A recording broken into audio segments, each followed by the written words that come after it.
जय जय श्री राम। जी हाँ, आज कथा श्रृंखला का सप्तम दिवस और विश्राम दिवस की इस पूर्व संध्या पर हम आप सभी भक्तों को मात्र एवं पितृ शक्ति को सादर आमंत्रित करते हैं। हमारे बीच ओम प्रकाश जी विश्वकर्मा अपनी टीम के साथ उपस्थित हो चुके हैं। हम आवाज देते हैं भजन मंडली को कि अपनी सुमधुर आवाज में कुछ देर अपनी कला इस मंच के माध्यम से बिखेरें और उसके पश्चात परम पूज्य प्रातः स्मरणीय प्रतीक्षा देवी जी के सुमधुर कथा सुनने का अवसर हम सबको आज फिर मिलेगा। आज कथा श्रृंखला का सप्तम दिवस। अगली शानदार सी आवाज हमारे ओम प्रकाश जी विश्वकर्मा की हम ये कहते हुए उनको आवाज दे रहे हैं कि दौलत छोड़ी दुनिया छोड़ी सारा खजाना छोड़ दिया। मामा जी ध्यान से सुनिएगा कि दौलत छोड़ी दुनिया छोड़ी सारा खजाना छोड़ दिया श्री राम के प्यार में। अजी बाबा तो बोलिए कि दौलत छोड़ी दुनिया छोड़ी सारा खजाना छोड़ दिया श्री राम के प्यार में। दरवाजे पे जब से लिखा है नाम मेरे श्री राम का, कि दरवाजे पे जब से लिखा है नाम मेरे श्री राम का, यकीन करें मेरे दोस्तों मुसीबत ने ही दरवाजे पर छोड़ दिया। बाल विदुषी प्रतीक्षा देवी पांडे जी का पुष्पहारों से स्वागत करें। आप सभी लोग यथास्थान बैठे करतल ध्वनि से स्वागत तो कर ही सकते हैं। जितने कम लोग हो तो तालियों की गड़गड़ाहट ज्यादा आएगी। आज हमारे बीच में भद्रवाला से श्री नारायण सिंह जी दादाजी उपस्थित हुए हैं, वो भी मंच पर आए और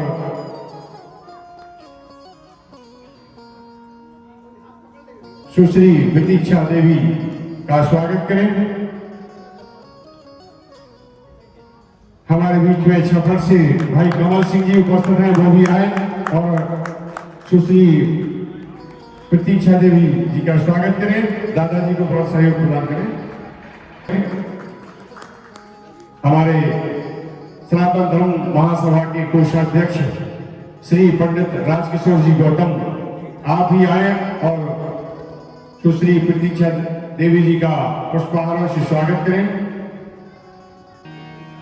भाई अरविंद सिंह जी भी पहुंचे, अरविंद पटेल भी पहुंचे। इन दोनों की तटस्थ भूमिका के द्वारा हमारे बीच में ये प्रतीक्षा पांडे आज जो सनातन धर्म महासभा के इस भव्य और दिव्य मंच पर अपनी प्रथम बार कथा करने जा रही हैं। आप सभी लोग करतल ध्वनि से स्वागत करेंगे इस नन्ही बिटिया की के उपलक्ष्य में। आप सभी लोगों को अवगत हो, यह सुश्री प्रतीक्षा पांडे आप सभी के बीच की नातिन किसी की बेटी, आप सभी के स्थानीय सहपरा की निवासी हैं, जो इस दिव्य और भव्य मंच पर भगवान परमपिता परमात्मा श्री रामचंद्र और हनुमत लाल जी की अहेतु की कृपा से इस मंच पर प्रथम बार और अपनी कथा का भी प्रथम बार प्रसार करने जा रहे हैं। आप सभी के उत्साहवर्धन की आवश्यकता है। एक बार जोरदार करतल ध्वनि से स्वागत करें और हम निवेदन करेंगे सुश्री प्रतीक्षा देवी जी से। बोलिए रघुवीर रामचंद्र की जय। लोकाभिरामं नृणं धीरं राजीवनेत्रं रघुवंशनाथं कारुण्यरूपं करुणाकरं तं श्रीरामचन्द्रं शरणं प्रपद्ये।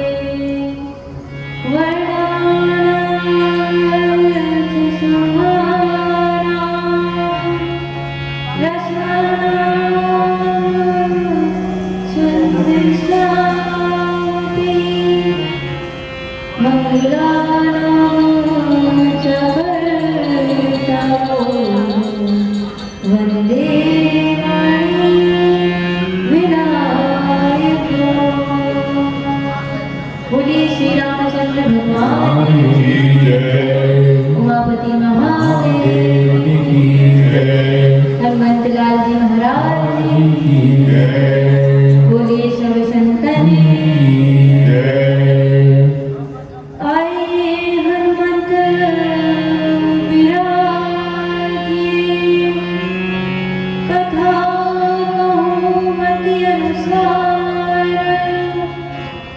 प्रेम सहित गादी धरो पधारिए पवन कुमार।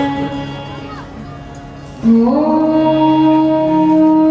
नमः पार्वती पते हर हर महादेव। बड़े ही भाव से हम राम नाम का आश्रय लेते हुए अपनी वाणी व अपने मन को पवित्र करते हुए कथा सुनाते हैं।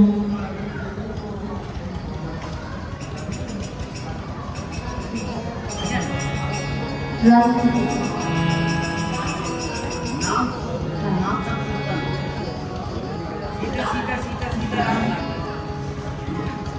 श्री राम जय राम जय जय राम श्री राम जय राम जय श्री राम श्री राम जय राम जय जय राम श्री राम जय राम जय जय राम श्री राम जय राम जय जय राम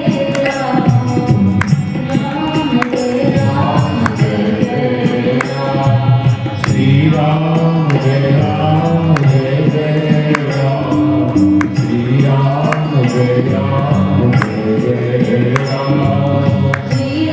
जय राम जय जय राम श्री राम जय राम जय जय राम श्री राम जय राम जय जय राम श्री राम जय राम जय जय राम श्री राम जय राम जय जय राम श्री राम जय राम जय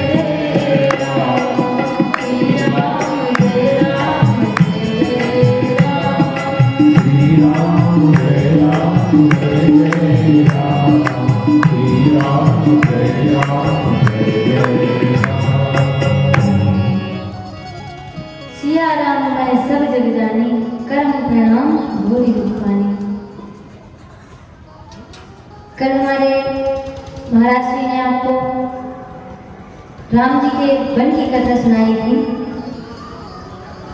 राम सत्यवत धर्म रथ सब सील सनेह संकट सहत सकोच बस कहिए सो आय सुसे।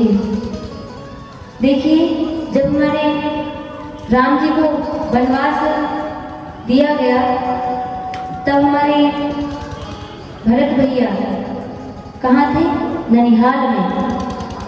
तो जब वे वहाँ ननिहाल से लौटे तो देखा, वहाँ की स्थिति देखी उन्होंने, तो देख करके लगा कि यहाँ तो सब अस्त व्यस्त पड़ा है। अब देखिए, कारण तो वही थे, उनकी मैया ने उनको राज्य दिलवा करके और राम जी को वनवास दिलाया था। तो जब जैसे ही हमारे भरत जी देखते हैं कि यहाँ तो ना ही कोई प्रणाम कर रहा है, ना ही कोई मेरा स्वागत कर रहा है, तो राम भरत जी चिंतित कि क्या बात है कि आज मैं आया और मैंने देखा कि यहाँ तो सब अस्त व्यस्त है, मुझ पर कोई ध्यान ही नहीं दे रहा। तो जैसे ही हमारे भरत जी राजमहल पहुंचते हैं तो उन्हें पता चलता है कि राम जी को वनवास और उनकी पिताजी की मृत्यु हो चुकी है। और इसका कारण कौन है?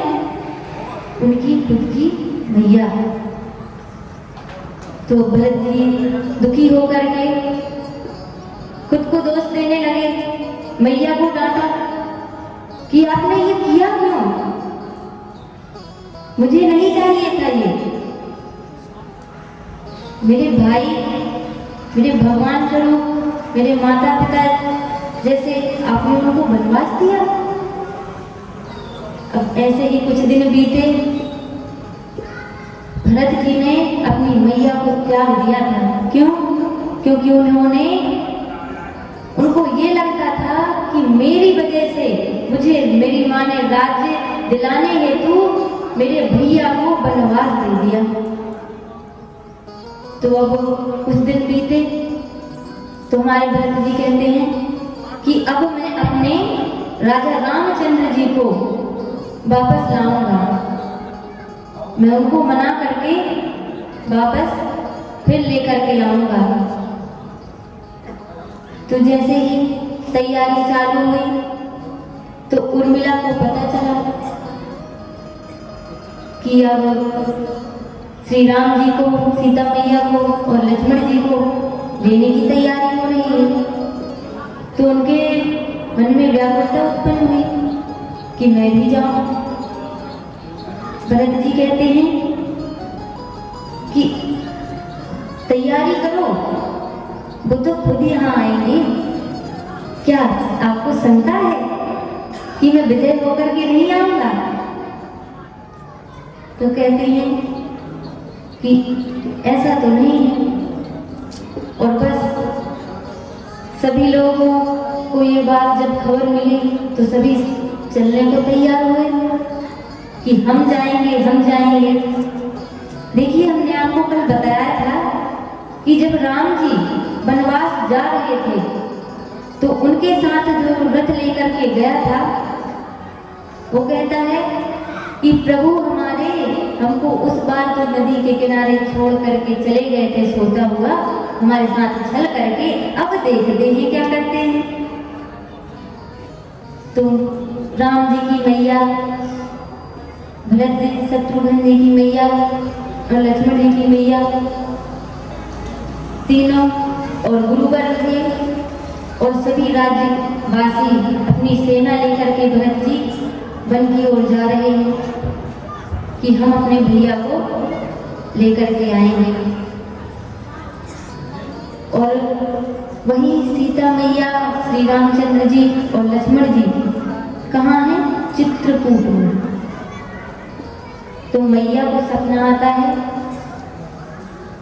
कि मैं श्री राम जी से कहती हैं कि प्रभु, मैंने सपना देखा कि भरत जी अपनी सेना के साथ कहीं जा रहे हैं और मैया जो तीनों हैं उनकी मांग में सिंदूर नहीं है।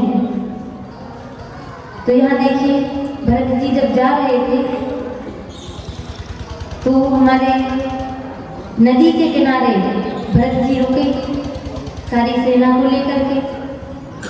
थोड़ा समय बीता तो उनको बतलाया गया कि यहाँ एक निषाद राज करके राजा हैं, यहाँ के जो जंगल में जो राज्य था वहाँ के राजा हैं निषाद राज। जैसे ही उनको पता चला कि भरत जी सेना लेकर के आ रहे हैं तो देखिए, निषाद राज तो प्रभु के भक्त, उनको लगा कि ये हमारे रामचंद्र जी को मारने आ रहे हैं। तो बस निषाद राज जी अपनी सेना तैयार करके कहने लगे, जितने भी शस्त्र हैं सब निकालो, हमारे प्रभु को हम आंच नहीं आने देंगे। तो ऐसे ही थोड़े समय बाद जब उन्होंने पूरी सेना अपनी तैयार कर ली तो जो उनके गुरु थे, निषाद राज जी के गुरु, वो आते हैं, कहते हैं कि देखो, तुम जो कर रहे हो सकता है वो गलत हो। तो निषाद राज जी के सेवक कहते हैं, अरे गुरुवर, हम तो देख करके आए हैं। तो वे कहते हैं कि हो सकता है तुमने जो देखा वो गलत हो। तो उन्होंने कहा विचार करके कि ठीक है, अब एक काम करते हैं, हम अपनी सेना को लेकर के जाते हैं। और सेना को समझाया, जो सैनिक थे उनको समझाया कि आप सभी झाड़ियों के पीछे शस्त्रों को लेकर छुपे रहना, और जैसे ही हम इशारा करें तो आप सभी आक्रमण कर देना। तो देखिए, हमारे भरत जी और उनकी समस्त सेना और उनकी मैया तीनों और उनके गुरु सभी नदी किनारे वृक्ष के नीचे आराम करने रुके कि रात बीत जाए तो हम जाएं। तो वहीं उनको बताया यहाँ निषाद राज जी रहते हैं जो हमारे श्री रामचंद्र जी के मित्र हैं। तो भरत जी कहते हैं कि अगर वो मुझे मिल जाएं तो मुझे ऐसा लगेगा कि मुझे मेरे भैया मिल गए। क्यों? क्योंकि उनके भैया के मित्र जो हैं वो मेरे लिए भाई समान ही हैं। तो जैसे ही उन्होंने अपने साथ राज देख रहे थे कि भरत जी उस उद्देश्य से नहीं आए हैं, तो उनको देखा तो गुरुवर कहते हैं कि देखिए हम जिसकी चर्चा कर रहे थे वहां खड़े हैं। तो भरत जी रोए जा रहे हैं। क्यों? भैया के विषय में रोए जा रहे हैं और उनसे कहते हैं,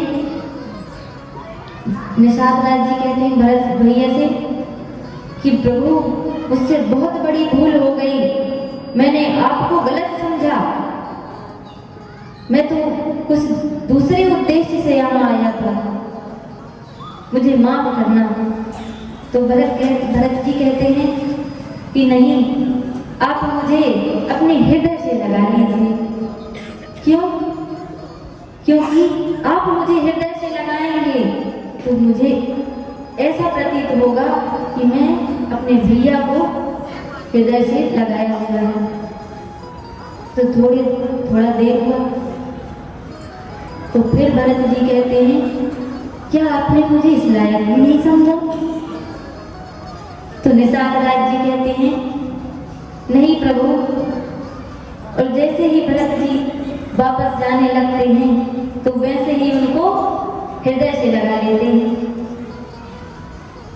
उनको हृदय से लगा करके उन्होंने बताया, निषाद राज जी ने, वहाँ एक वृक्ष था जहाँ प्रभु श्री राम जी और सीता मैया और लक्ष्मण रुके हुए थे। वहाँ कांसा डला था, कांसा था वहाँ। तो वे कहने लगे कि यहाँ कौन था? तो निषाद राज जी ने बताया कि यहाँ पे श्री राम जी और सीता मैया और लक्ष्मण जी यहाँ विश्राम कर रहे थे।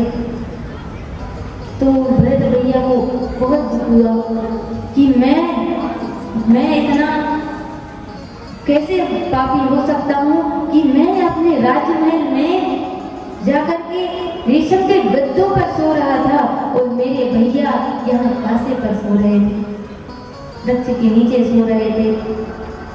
और उन्होंने बतलाया निषाद राज जी ने कि हमने उन्हें कहा था कि आप चलिए हमारे यहाँ विश्राम कीजिए और भोजन करिए, पर उन्होंने कंद फल खा करके पेट भरा और गंगा मैया का पानी पी करके वे निकल गए।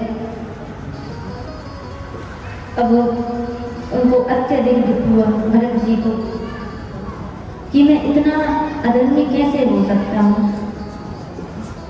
तो उन्होंने प्रण किया कि अब मैं बिन खाए और बिन खड़ाऊ के ऐसे ही पैदल जाऊंगा और मैं जब तक अपने भैया से मिल नहीं लेता, जब तक उनके दर्शन कर नहीं लेता, तब तक मैं कुछ भी ना खाऊंगा न पीऊंगा। तो अब जैसे ही कुटिया को पहुंचे, अब ऊपर थी कुटिया, तो जैसे ही भरत जी और उनकी समस्त सेना पहुंची तो वैसे ही लक्ष्मण जी को पता चला कि भरत जी आए हैं।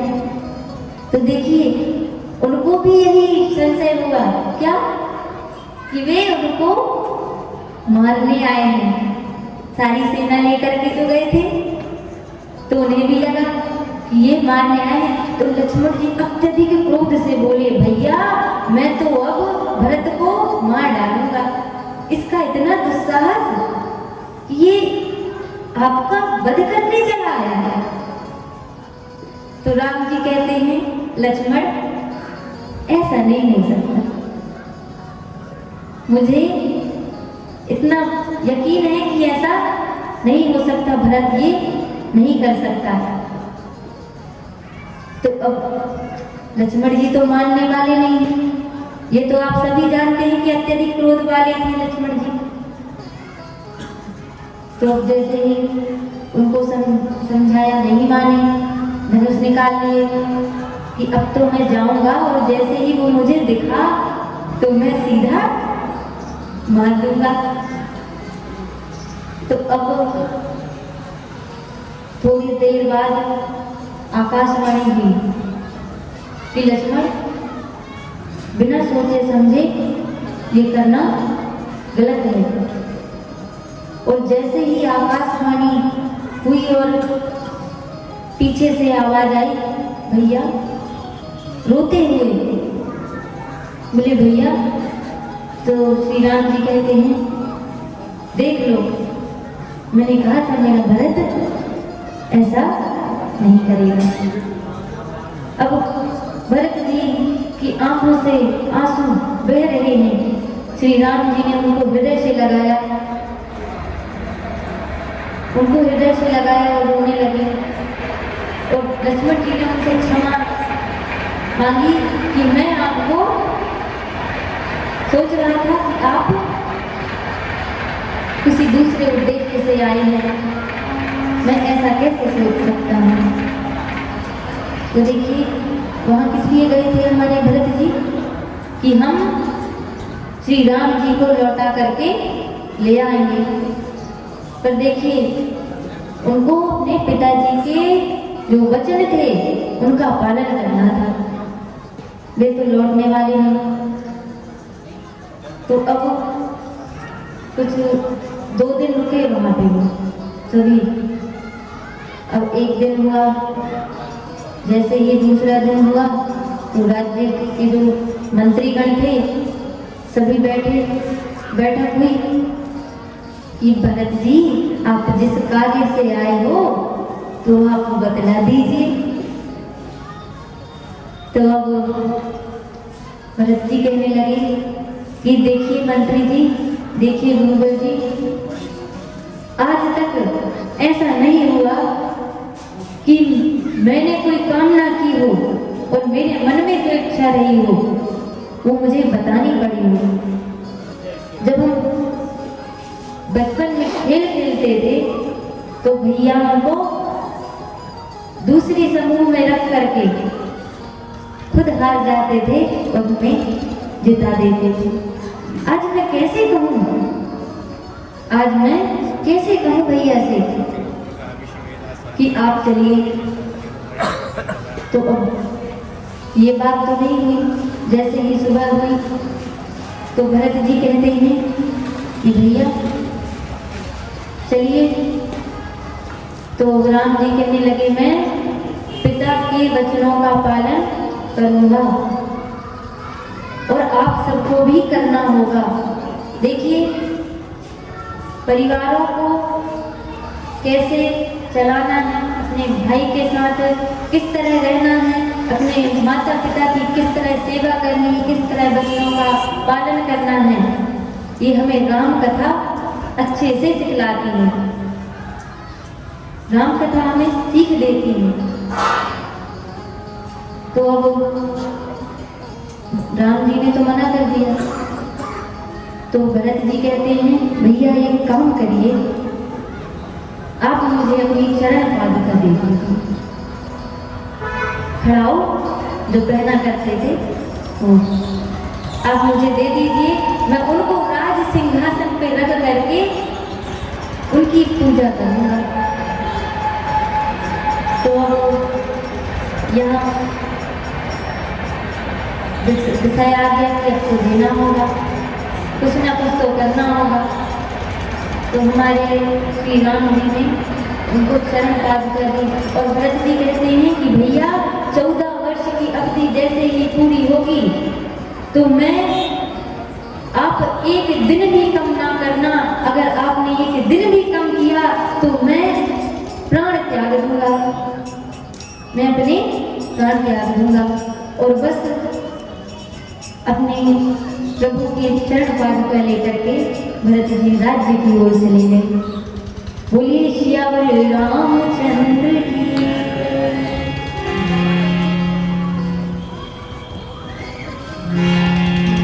भरत चले चित्रकूट हो रामा, राम को मनाने। भरत चले चित्रकूट हो रामा, राम को मनाने।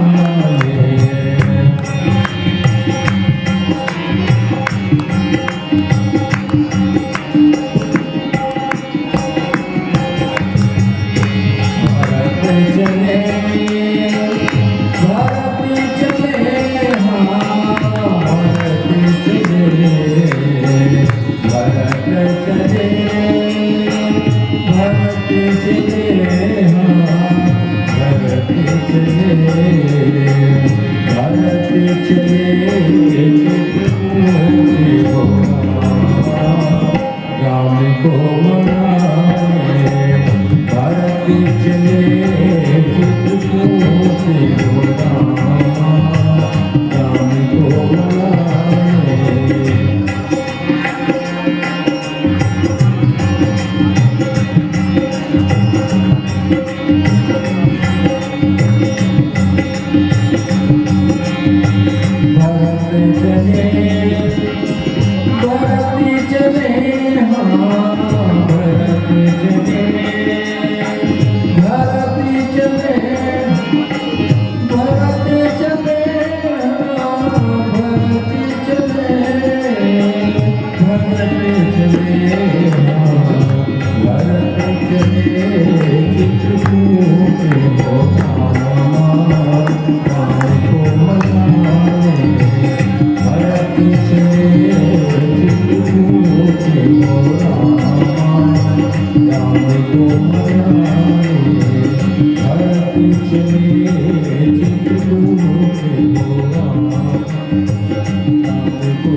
Oh